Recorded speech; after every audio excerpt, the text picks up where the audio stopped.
What if Clint Eastwood's greatest showdown had no bullets? Just one bold move that changed everything. Sounds unreal, right? But the truth will leave you speechless. Stay with me. Dear listeners, before we move forward, please subscribe my channel to hit 1,000 figure. Clint Eastwood was not the kind of man who blended into the world around him. A hardened Korean War veteran, he had spent his life building things: his family, his home, and most importantly, his pride. But now, in his old age, he found himself surrounded by a neighborhood that no longer felt like his own. His wife was gone. His sons barely spoke to him. And the city he once knew had changed. Immigrants had moved into his street, bringing their traditions, their ways of life. Things that Clint, a man of the past, struggled to accept. But the real trouble began when a local gang started terrorizing his neighbors.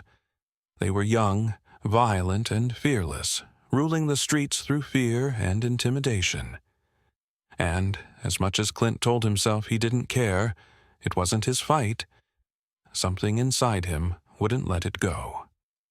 Then came the moment that changed everything. One night, the gang tried to force a young Hmong boy, Thao, into their ranks. It was supposed to be a simple initiation: steal Clint Eastwood's beloved Gran Torino, the one thing in his life that still held meaning. But Clint was waiting.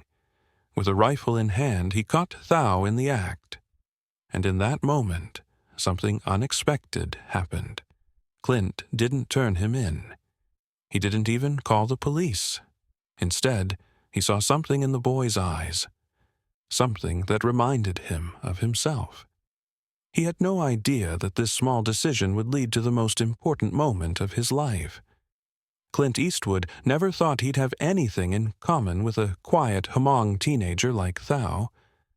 At first, he saw him as weak, just another kid with no direction, no backbone.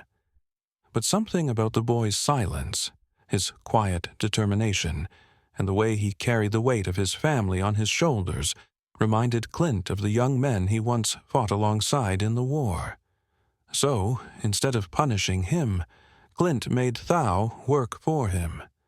Fix the fence, mow the lawn, help the neighbors. It was a lesson in discipline, but something deeper was happening. Clint was starting to care.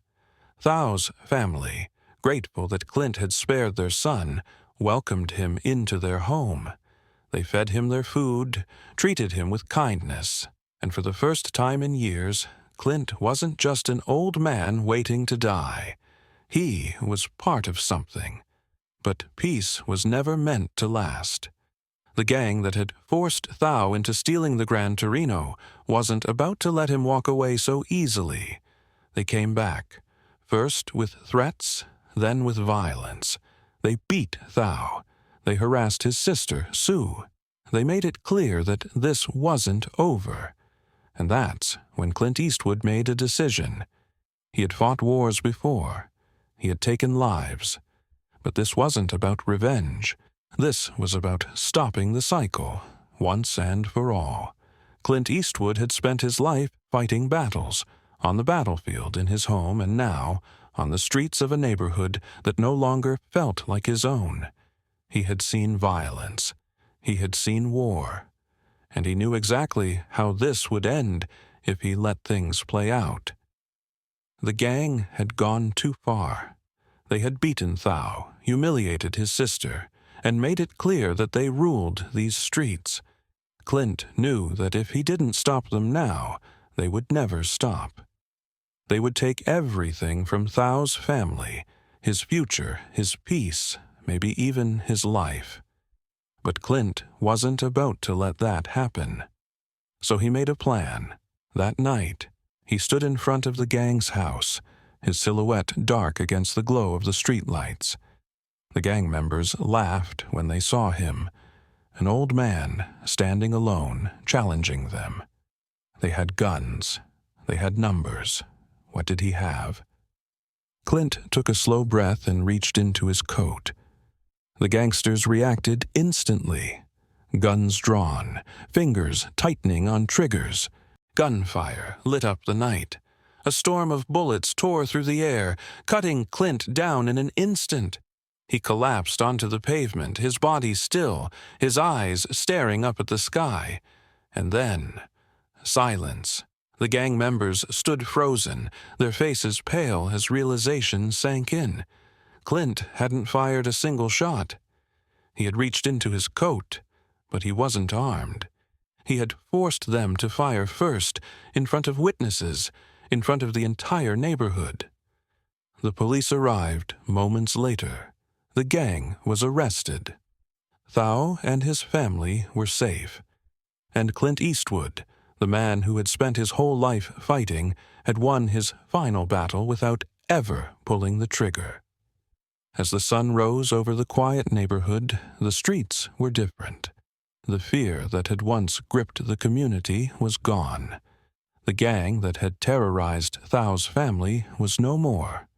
And Clint Eastwood, the man who had spent his life believing that violence was the only answer, had proven that sometimes the strongest act of courage is choosing not to fight. At his funeral, Thao stood in silence, staring at the man who had become more than a neighbor. He had become a mentor, a protector, and, in many ways, the father figure he never had. And then came the final surprise.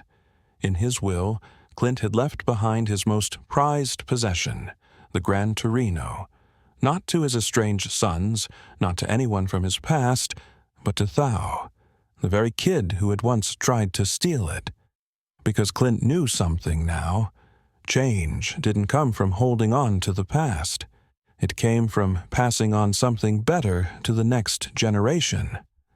As Thao sat behind the wheel, driving off down the open road, it wasn't just a car he was taking with him. It was Clint Eastwood's legacy,